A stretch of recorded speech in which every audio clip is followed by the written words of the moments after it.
Hi there, this is Sandy, your sister and your friend. Welcome to our YouTube channel.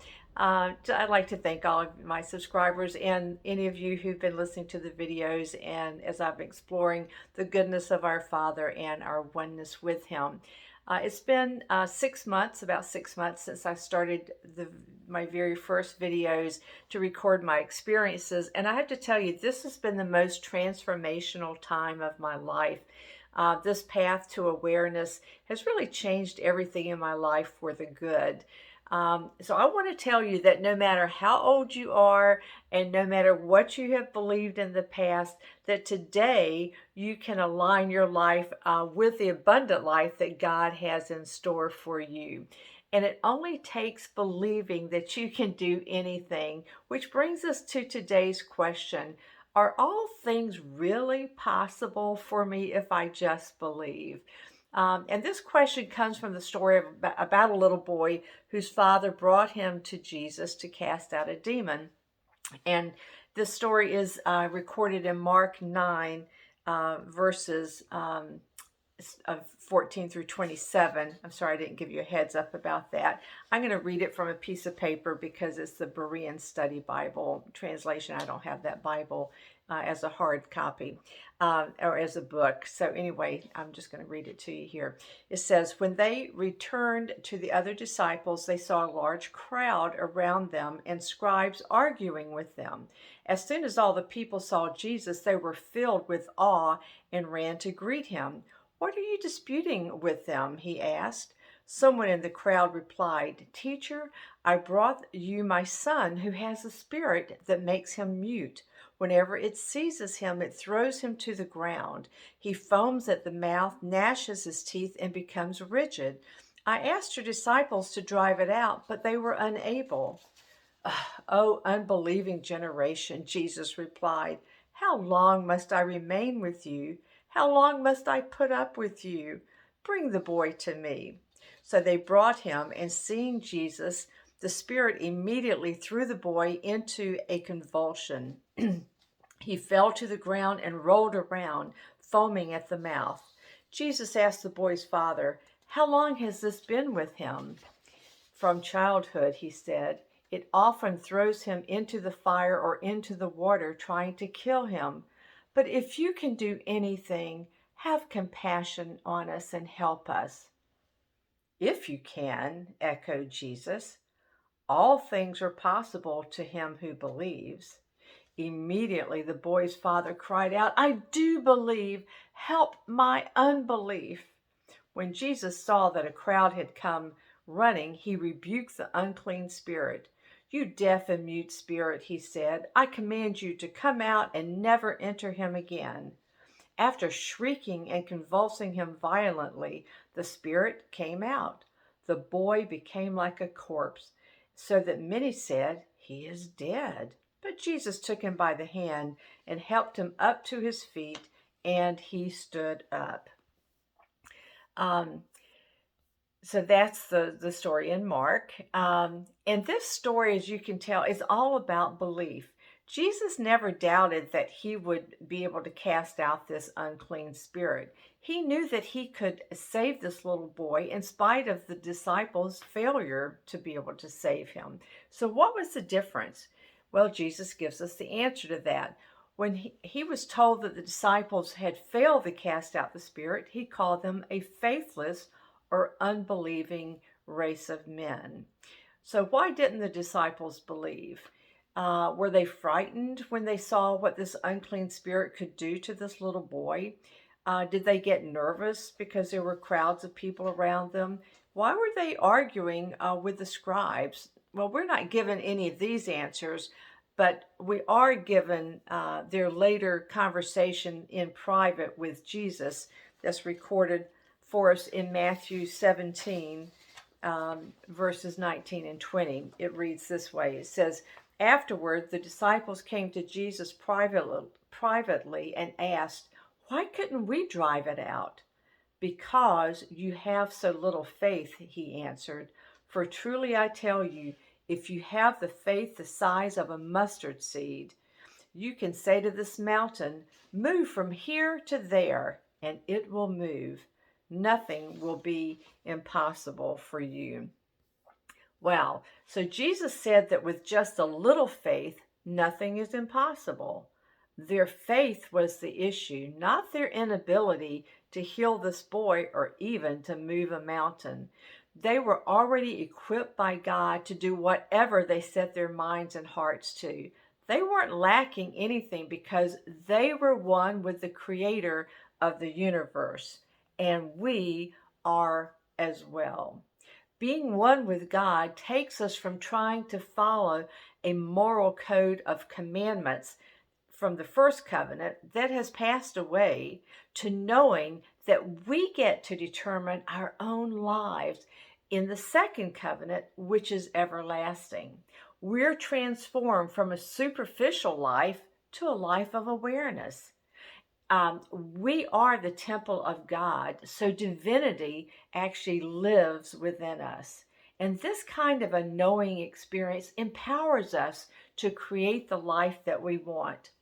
Now, meditation, as we talked about in the last video, it's very helpful in reinforcing our sense of being one with God. And from this place of peace and bliss, we can realize that we are the observers of our lives. Awareness raises us beyond the place of any of our negative experiences or circumstances. It's here that we recognize our unlimited potential. We are creators because we're one with the Creator.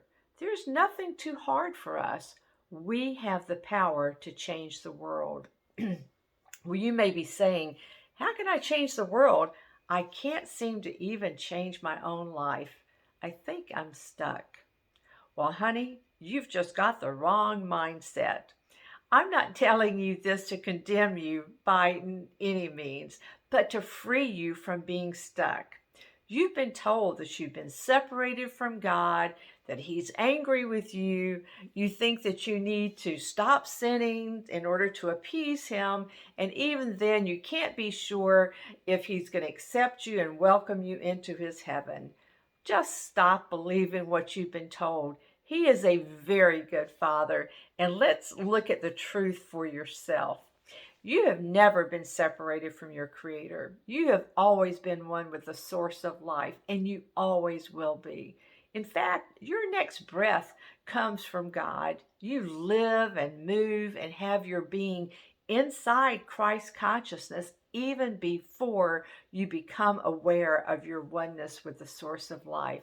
You are on the earth physically to enjoy life and to expand the universe with your uniqueness. Your Father has always loved you, and nothing can change His mind about you. Joy is your natural language, and the whole universe is for you. Now, if you will just hold on to these thoughts about how awesome you are, how complete and whole and perfect you are, we can address how to get you unstuck. Now, when I first heard what I'm about to tell you, I thought someone had handed me the keys to the kingdom of God, and in fact, that is exactly what they had done. I'm going to tell you something that you probably haven't heard about in church, but I'm going to tell you this. If you want to change something in your life, you need to pray from your oneness mindset. You don't pray asking God to give you something.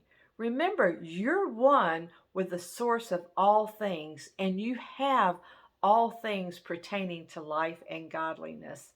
Instead of praying with the mindset that the desires of your heart are far away and maybe actually unattainable to you, instead pray thanking your Father that you already have what your heart longs for.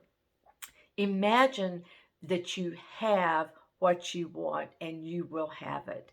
God gave you a mind and an imagination. Use them and to put yourself into the experience that you want.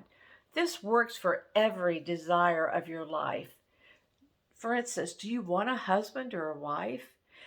Picture your dream person in your imagination. Imagine that you're some wonderful place with them, and maybe you're holding hands, and maybe you turn to them and you say, Isn't it wonderful that we found each other? Feel how it would feel to know that you found the love of your life. Maybe you want to have your own home. Well, picture the house that you desire. Picture yourself sitting on the sofa in your living room and looking around at all your furnishings and saying to your family, "Isn't this a great place to live? I just love living here with you." Feel all those feelings. Speak these words out loud to yourself. Now, stay in a heart mode of receiving these desires. Don't block these feelings with denial or lack of faith. I believe that this is what Jesus was talking about when he told his disciples that they could move mountains with the faith of a mustard seed. We've spent all of our lives looking at the mountains instead of looking at what we want that's on the other side of the mountain. We've focused our attention on whatever we see as the obstacle to having the desires of our hearts. The boy's father had been focused on keeping his son out of the fire and out of the water, waiting and watching to see when he was going to foam at the mouth again. The more he focused on the problem, the bigger the problem got, and probably the more violent the attacks became on his son. At least he realized that he needed Jesus' help in dissolving his unbelief. And Jesus' faith, on the other hand, was steadfast. He looked beyond the mountain. He only saw the boy as whole and complete and perfect in every way. And that's what manifested. The mountain disappeared. Can we do that? Can we begin to see ourselves enjoy good health, for example? We've listened to doctors' reports on our diseases, and we've listened to grandma tell us that we've inherited bad genes. But can we look beyond those man-made mountains to see ourselves as perfectly healthy, enjoying all the things that we want in our lives?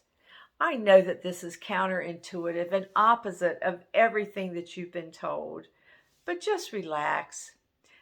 Don't throw up obstacles that prevent you from reaching the desires of your heart and having them come true. You are the exact image of your Creator, and that means that you're filled with creative power. You're sending out positive vibrations or negative vibrations that actually create your life experiences all the time. So here's a challenge for you. When you get up in the morning, first thing, tell yourself that you are aligned with the universe and that the universe has only good things in store for you. Meditate on that reality and then live in expectation and joy. Your good attitude will manifest good things because of the law of attraction. Think even of a small desire of your heart and believe that you have it. Enjoy all the feelings and excitement of having what you want. Now, you're not responsible for bringing all the pieces together for your desire to manifest. That's God's part. But just live in the joy and the gratitude and enjoy those wonderful feelings. Stay in present moment. Don't stop the flow of creation to see if good things have happened. You'll know when they do. This is actually the definition of faith, what I'm telling you, and that is being sure of the things that you hope for and certain of the things that you can't see. When we're certain that our heart's desire has already come to us, it will come. Don't waver. Don't back down. Whatever we believe in our hearts and confess with our mouths, even if we just confess it privately to ourselves, it will come true. Live in the feelings of gratitude and joy and confident expectation. We know that our confidence comes from our oneness with our Creator. Oh man, this is such a fun life that I'm having, and I want you to have it too. So we're going to stop here for today. Subscribe to my channel if you haven't, and if you want to be notified of future videos, just ring that notification bell. God bless you this week. I just love being in God's family with you. See you next time. Bye-bye.